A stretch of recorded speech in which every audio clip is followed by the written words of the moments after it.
Lu depan, Pan. Iya, Pan. Depan lo. Udah, lo aja yuk. Sabar. Jangan dorong-dorong ah. Cepetan jalannya. Ya udah, lo depan. Ogah, belakang aja gue. Udah, niat kalian mau sholat, pasti aman. Mereka ngapain? Ngendap-ngendap kayak maling. Kayaknya sih bukan orang sini. Coba aku tanya deh, takutnya maling. Lagi ngapain deh? Yogo. Kalian ngapain? Ketakutan gitu. Emang muka bapak kayak setan apa? Oh, bapak manusia toh.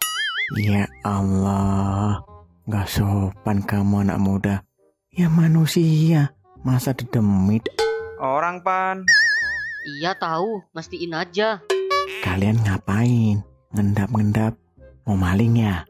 Enggak pak, enggak. Kita mau numpang sholat di masjid ini. Teman saya belum sholat, saya sudah tadi. Numpang sholat? Kenapa ngendap-ngendap? Nganu Pak. Nganu. Udah, kalian bapak bawa ke Pak RT aja. Jangan pak. Sebenarnya tadi saya sudah sholat duluan. Tapi diganggu sama jin penunggu masjid sini pak. Yang bener kamu. Serius pak. Saya cerita ke teman saya ini yang belum sholat. Malah mereka takut mau sholat. Ini kan masih terang. Ngapain takut? Makanya jangan menunda-nunda sholat. Pak, boleh nggak minta temenin kita? Yuk. Kenapa? Emang kalian berani? Ya kagak sih. Udah, malah ribut. Kalian dari mana sih? Bapak belum pernah lihat. Dari Jakarta pak. Oh, pantesan. Yaudah, bapak temenin. Alhamdulillah. Ya udah, kalian wudhu. Nunggu apa lagi? Iya. Bawel lo, Pan. Tahu nih, kita gini kan gara-gara lo cerita. Malah salahin gue. Salah sendiri kalian percaya. Udah, ribut lagi. Buruan wudhu. Waktu asar udah mau habis. Lo sih, Pan. Idih, lo lah. Allahu Akbar. Allahu Akbar. Berarti bapak sudah lama ya pak jadi pengurus masjid. Dari masih SMA, Dek. Oh, luar biasa ya pak. Emang sehari-hari kerjaan bapak apa? Bapak petani. Karena jaga orang tua, makanya nggak merantau. Maaf nih pak, emang masjid ini rada angker ya? Enggak juga. Memang ada kalanya kalau orang pendatang suka diganggu. Macam-macam gangguannya. Kalau bapak nggak pernah diganggu ya? Kan orang sini asli. Dulu pernah waktu SMA. Ya, waktu masih jadi remaja masjid. Gimana tuh pak ceritanya? Mau dong diceritain. Malam itu, malam acara Maulid Nabi di masjid ini. Setelah sholat Isya, acara baru dimulai dengan kata sambutan, ceramah, dan yang paling terakhir dan paling ditunggu adalah pembagian kotak makanan. Dan saat di penghujung acara, biasanya panitia meminta anak-anak untuk berbaris rapi dari pintu samping untuk mendapatkan kotak makanan, supaya tidak ada yang kelewat atau tidak mendapatkan kotak makanan. Saat itu, Bapak jadi panitia, perwakilan dari remaja masjid. Singkat cerita, semua anak-anak kecil sudah pulang sekitar jam 12 malam. Para jemaah pria dan wanita juga pulang. Tinggal Pak Ustadz dan panitia yang sibuk berberes-beres. Beberapa dari kami, para panitia juga mendapatkan beberapa kotak karena memang berlebih. Ada yang dapat 3 kotak, ada yang dapat 4 kotak, bahkan ada yang dapat lebih banyak.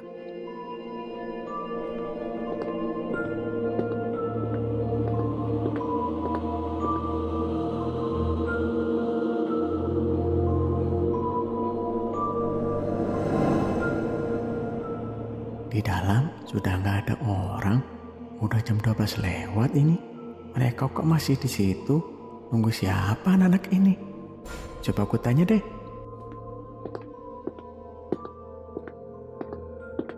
Lagi nungguin siapa, Dek? Orang tuanya ya? Atau kakaknya? Oh, bukan. Kayaknya saya belum pernah lihat dua anak ini. Jadi, kalau nggak nunggu orang tua atau kakak, adik ngapain di sini? Sudah malam loh. Sudah tengah malam lewat. Minta nasi kotaknya, Kak. Lapar. Astagfirullah, berdosa banget ini. Panitia dapat kotak 4 bahkan lebih, sementara masih ada jamaah yang belum dapat.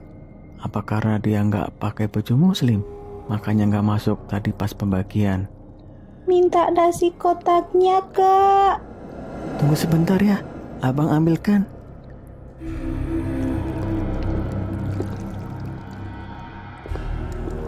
Ngapain lo?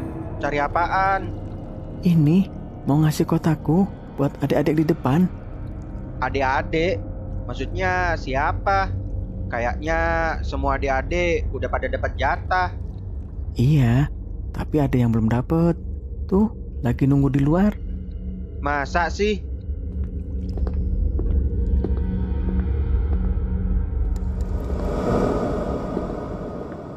Loh, kemana anak itu?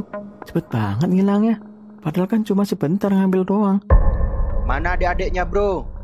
Nggak tahu, bro. Tadi berdiri nunggu di situ. Aku bilang tunggu sebentar, biar diambilin nasi kotaknya. Malah pergi dia. Lo salah lihat kali, bro. Udah jam 12 gini, tengah malam. Mana ada adik-adik yang mau minta nasi kotak? Masa iya sih aku mimpi? Lagi sadar kok. Tadi lagi bersih-bersih tikar, hambal, nyapu.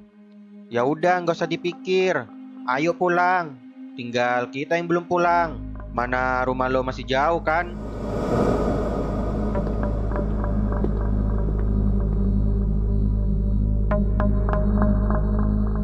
Kak, minta nasi kotaknya. Itu suara tuh bocah. Astagfirullah, astagfirullah, astagfirullah.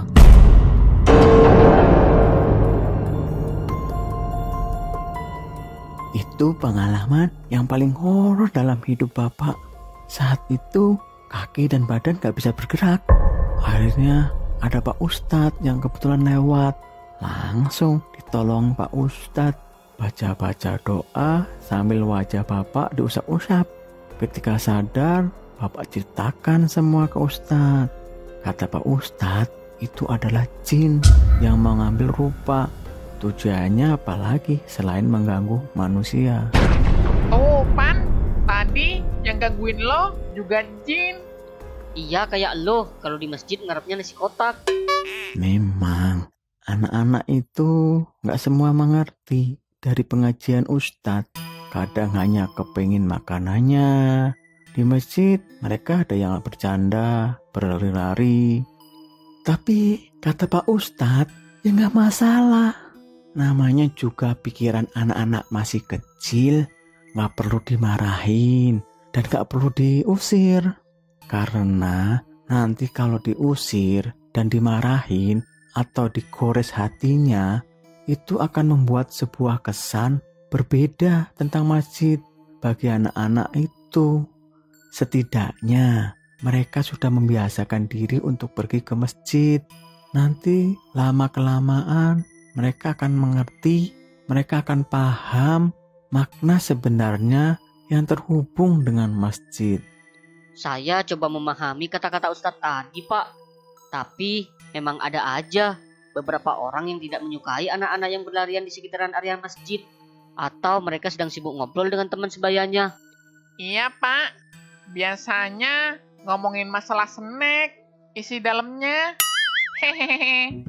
Ups, keceplosan. Kan Pak ketahuan. Gitu Pak kelakuannya. Ya nggak apa. Semoga cepat sadar ya. Tuh, sadar lu yuk. Ya udah Pak, terima kasih ceritanya. Saya udah ditunggu oleh kakak saya di depan. Oh iya, hati-hati di jalan. Semoga selamat sampai tujuan. Amin. Assalamualaikum. Waalaikumsalam.